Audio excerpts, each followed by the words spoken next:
Hi, I'm Oliver Pinniger, the best marketing intern Three Will has ever had, and this is episode 153 of the Two Bald Brothers and a Microphone podcast, where we talk about the people, process, and technology to work together better inside enterprises. This episode was recorded on March 8, 2018. In this episode, Tommy and Danny talk with Owen Allen, product marketing manager from Akumina.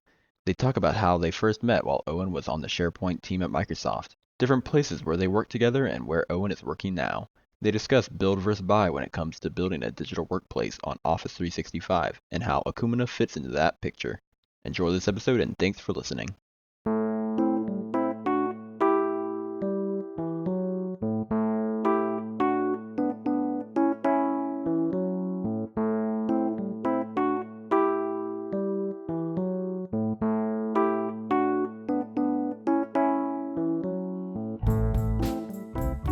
Hello and welcome to the Two Bald Brothers and a Microphone podcast. This is your host, Danny Ryan. I'm here with my co-host, Tommy Ryan. How are you doing, Mr. Bald Brother? I'm doing well. It's a good day. Speaking with Owen. Yes, catching up fun. with our good buddy Owen. Owen Allen, how are you doing? I'm doing great. Thanks for the opportunity to talk to you guys. Absolutely. I don't get enough bald brother time these days. We like catching up every once in a while. It seems like it's been a while though, but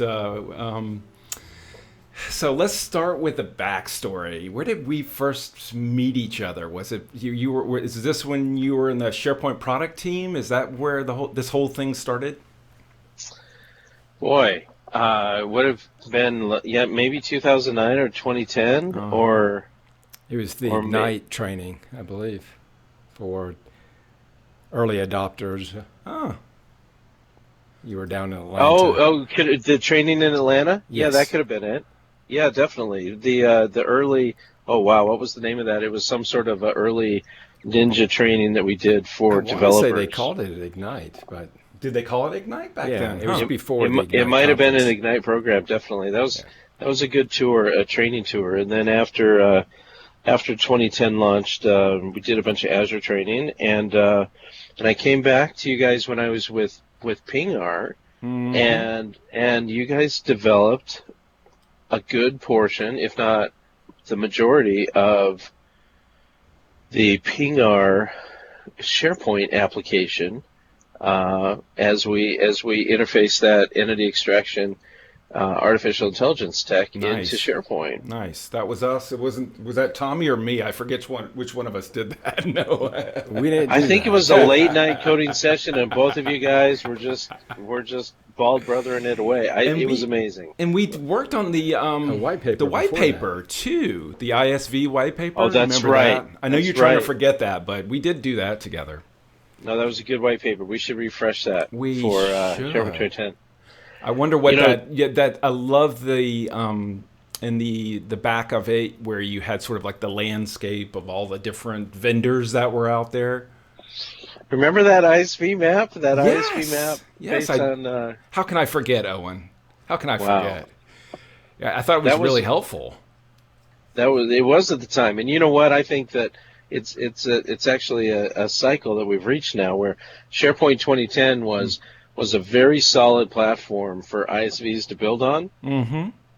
and I think only in the past 6 months have we finally reached a platform with SharePoint Online that is solid enough Right. for ISVs to take a real big bet on. I'm really looking forward to the May SharePoint conference, where we will hear the roadmap for the next year, because I think that we're going to see some great incremental improvements. But I think that SharePoint Online is a very solid platform. ISVs can take large bets on it. I joined an ISV again January 1st. I joined Akumina. And part of the rationale was that, hey, you know what? It's ready now. Now's another cycle, just like 2010, where we're going to see some incredible innovation coming from ISV partners.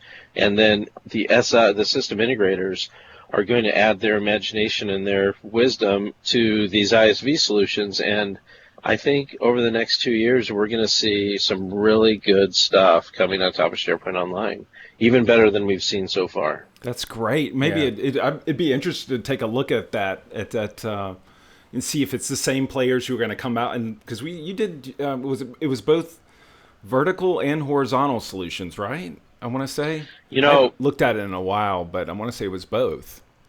yeah, it was. It was. We had a couple of pillars based on the type of technology, and Uh-huh. then a couple of pillars based on the industries. And I actually tried to see if it made sense to reimagine that a couple of years ago. Uh-huh. And the number of partners has ballooned so Oh, much. really? There's no way you'd fit it on a slide. It would have to. It would have to just be.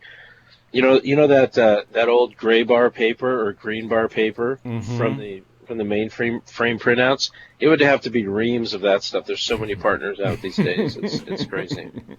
So one But of if, the things that in a recent podcast with Sam Marshall, your good buddy Sam from the UK, good old Sam. we had a conversation about, and one of the things that people are often coming to us about is build versus buy for their intranet or digital workplace or whatever you want to call it on SharePoint Online. And I wanted to talk with you about that, get your thoughts on that, especially with what Akumina does.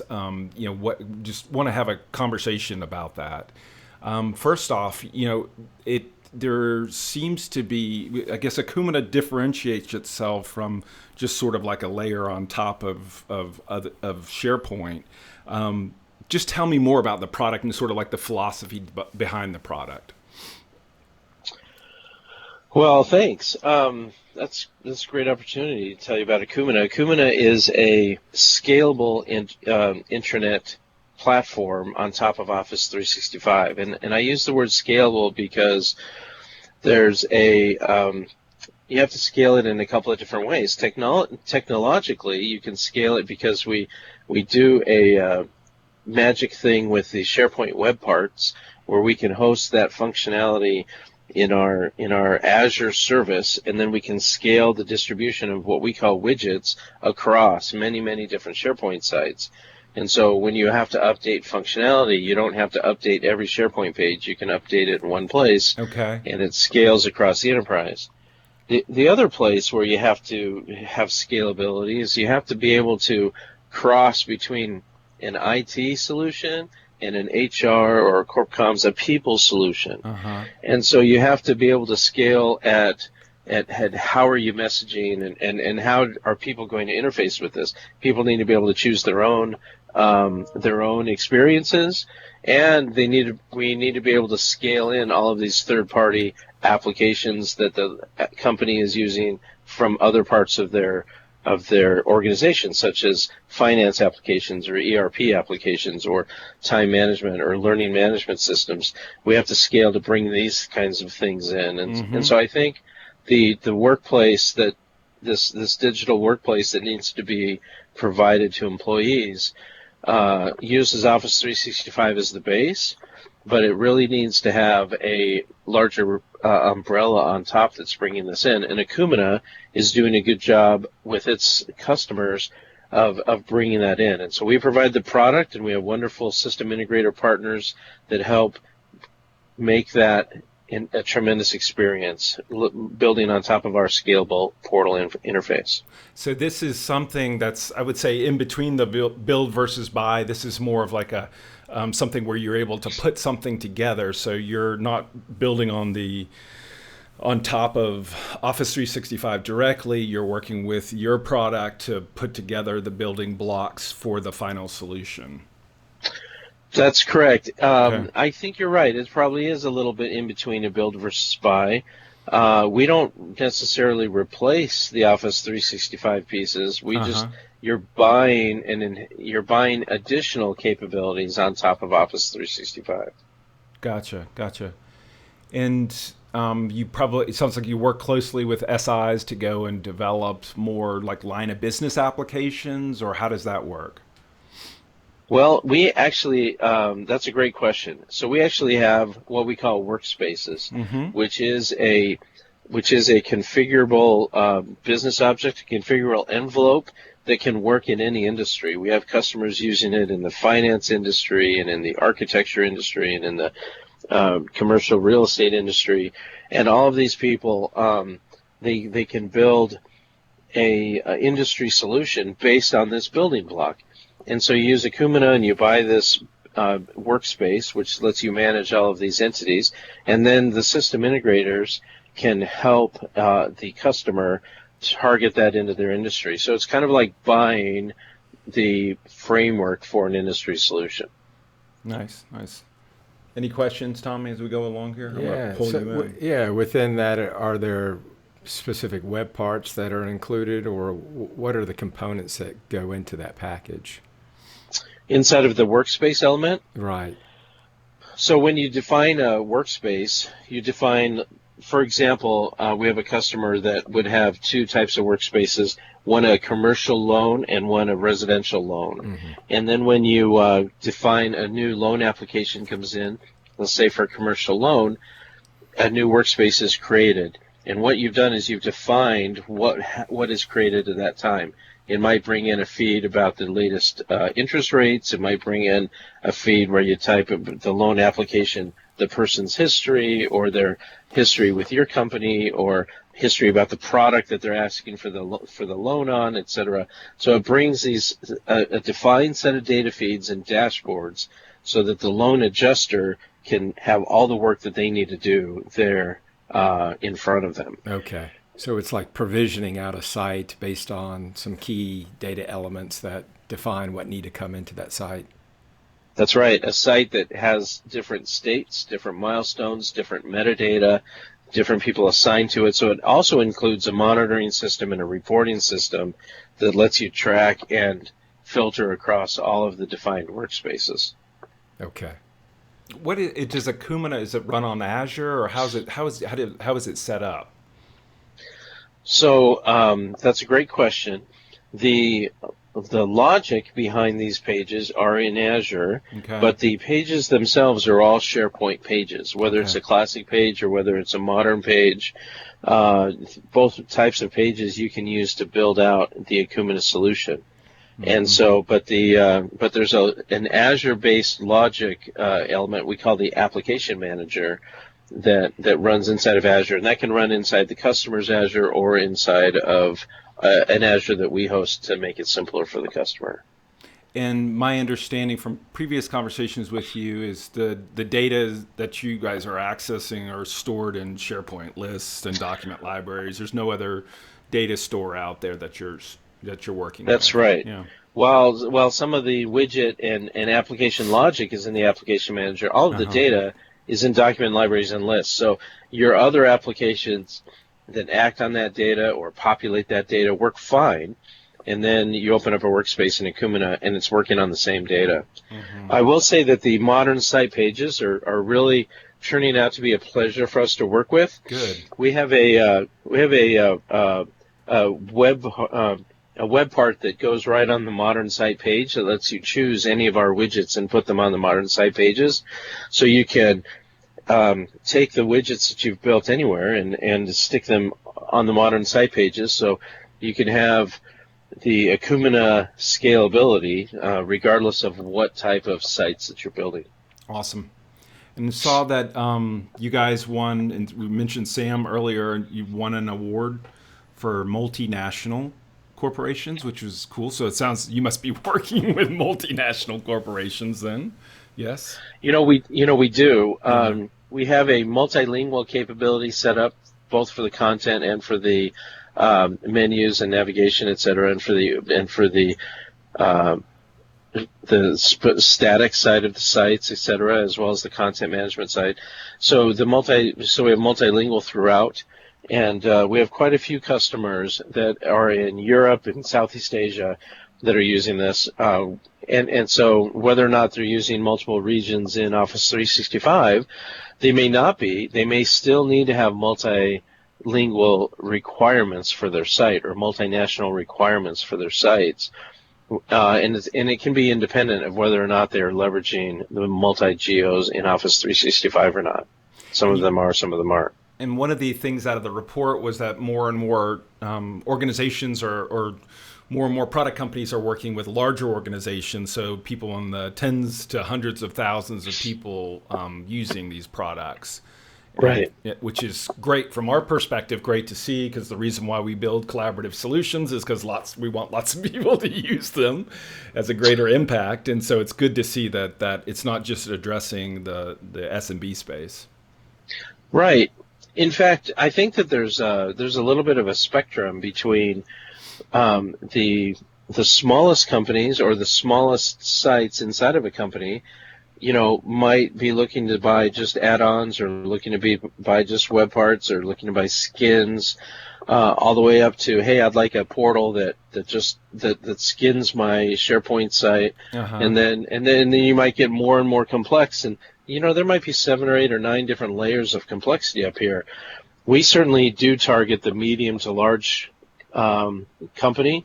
We think that there's while a small company can use us, and we have some small companies that use us because they have some complex content requirements and some complex scenarios for delivering their portal.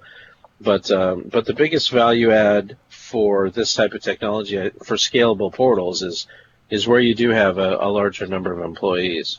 How does workflow fit into all this? Are you utilizing what Microsoft uses? How does that fit into Akumina? We're big fans of workflow. We think workflow makes a big difference, and so, but we do not supply a workflow engine. So whether you're using Nintex or K2 or Datapolis or Microsoft Flow, or if you're building your own state management engine, you can interface to the SharePoint underpinnings, document libraries, and lists in any standard way. Awesome. How does mobile fit into all of this? Do you have a separate mobile app, or how does that work? So all of the pages that we build, whether it's a classic site page or modern site page, are responsive. And so we actually try and make sure that we're configuring the portal site, the portal experience, to work on a mobile device. That being said, there are times when you want some of the native capabilities of the mobile device. And for those cases, we do provide the ability to build a native iOS or Android application, and that then gives you like interfaces with notifications or interfaces with other capabilities of the device that like data collection capabilities of the device that you might want to integrate into your app. So you have your choice there. Generally, until they need the capabilities of the device, they just use the website in its mobile form because it's designed to be responsive for different sizes. I know you're working with a lot of customers and seeing what they're doing to focus in on what's being called the digital workplace. Anything that you've seen from customers that you thought was really cool, or a trend that you're seeing, or anything with regards to what's going on out there that maybe you didn't think of but you saw customers doing that was pretty neat?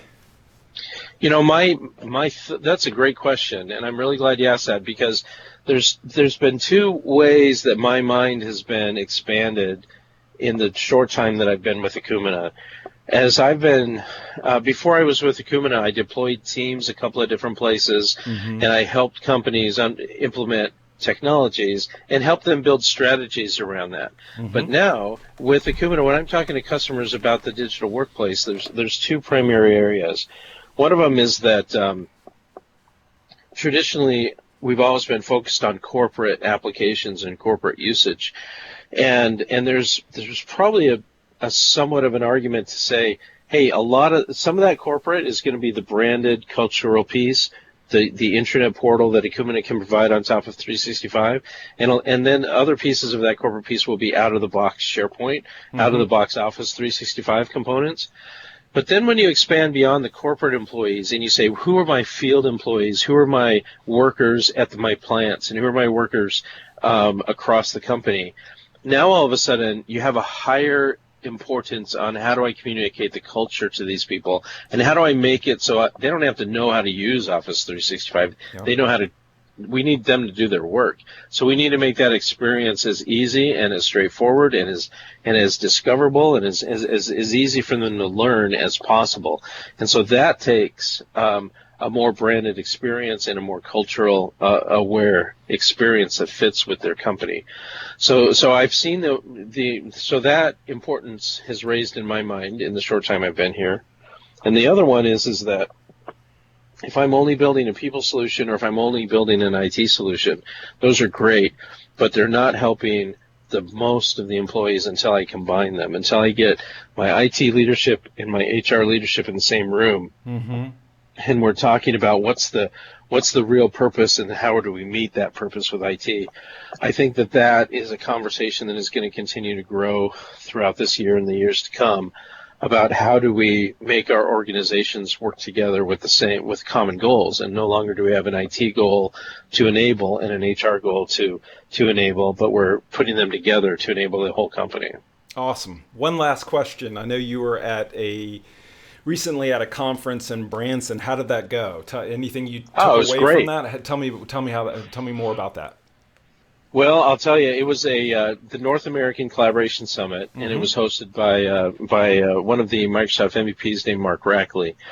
And Mark is one of the most passionate and down-to-earth and just solid people inside of the SharePoint and Office 365 community. I saw him again this week at the MVP Summit here in Redmond, and he had his personality effused throughout the event.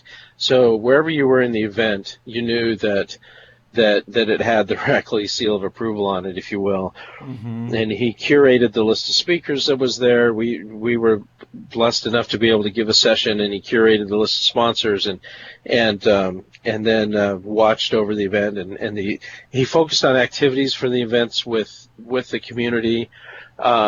So that the attendees got to know each other as well. Nice. And I guess I see that as a precursor to this May SharePoint conference, because it gives me confidence and hope that the community around SharePoint and Office 365 is still going very strong and still growing, and so I'm looking. It really has kicked off this summer conference schedule for me. I would recommend that everybody look at the North American Collaboration Summit that he's going to do next year, and make it and put it on your calendar. Awesome. Well, we love staying in touch with you, and I know we could talk probably for another hour or so. And I really appreciate you staying in touch and just also giving an overview of what you're up to right now. That really helps out, and appreciate your time. Well, it's been a pleasure to talk to you guys. It's really great catching up with you, and I look forward to the next time. Absolutely. Thank you, everyone, for listening. Thanks, Tommy, for being here. Sure. And have a wonderful day. Take care. Bye-bye.